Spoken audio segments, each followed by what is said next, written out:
relation intime en dehors du mariage n'est pas protégée par Dieu. Je répète, toute relation intime en dehors du mariage n'est pas protégée par Dieu. Et si la personne avec laquelle tu couches a des démons, elle va te partager les démons. La plupart des gens n'ont pas un démon. La plupart ont beaucoup. Il a 10, il te donne 5. Et tu as couché avec combien? 10, 15. On t'a donné combien d'esprits impurs?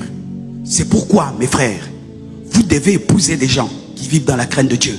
Sinon, vous épousez des poubelles. Oh, le garçon là est beau. Oui, il est beau. Mais est-ce qu'il connaît Jésus? Non, ne l'épouse pas. C'est une poubelle. Oh, la fille là, elle marche. Oui, même si elle marche comme ça, est-ce qu'elle craint Dieu? Ne l'épouse pas. C'est une poubelle. Parce que son parcours a fait que des esprits entrent dans sa vie. Mais si elle connaît Jésus, elle est délivrée, elle craint Dieu. Un jour, je lis un livre. C'est un homme qui avait des visions. Et il voit la vision de personnes qui vivent dans le péché. Et derrière l'homme, il y a un démon comme un crapaud. Derrière la femme, il y a un démon comme un serpent. C'est ce qui se passe dans le vrai monde spirituel. Si Dieu t'ouvre les yeux, tu vas voir des choses autour. Alors voici, lorsque le diable te tente, il faut toujours réfléchir sur les conséquences. Je vais faire ça, mais quel esprit va entrer en moi? Qu'est-ce qui va entrer en moi? Parce que les choses entrent. Qu'est-ce qui va sortir de moi? Parce que les choses sortent. L'onction peut sortir et les démons entrer. C'est pourquoi Satan, qu'est-ce qu'il fait?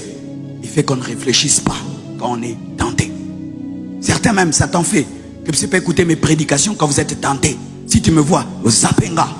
Parce que naganga aboy, ça marque nanga. Naganga nanga. Ongi mutakimia bakoto ibaza.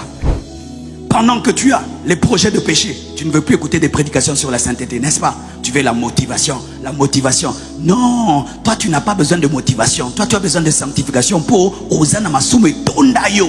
Pourquoi tu veux qu'on te motive dans le péché? Quelqu'un qui est malade, on le motive, on le guérit.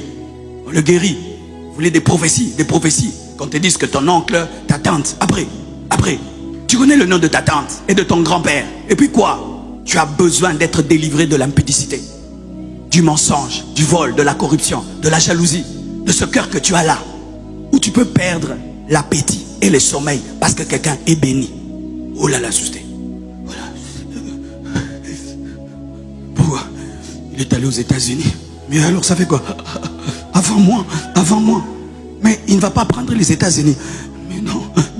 C'est un bébé spirituel. Il vient de se convertir. Nous, on est là depuis des années. Alpha 40, Alpha 12, Alpha béton, Alpha tout.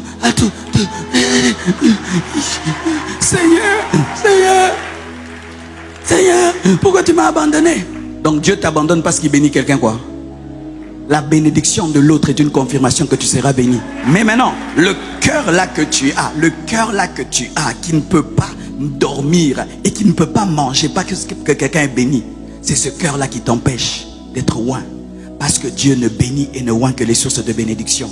Les gens qui se réjouissent quand les autres sont bénis. Dans les choses d'onction. Moi j'ai prié pour des gens pour qu'ils voyagent. Moi je ne voyageais pas, hein, mais j'étais heureux. J'ai prié pour que des gens se marient. Moi-même je ne suis pas marié, hein, j'étais heureux.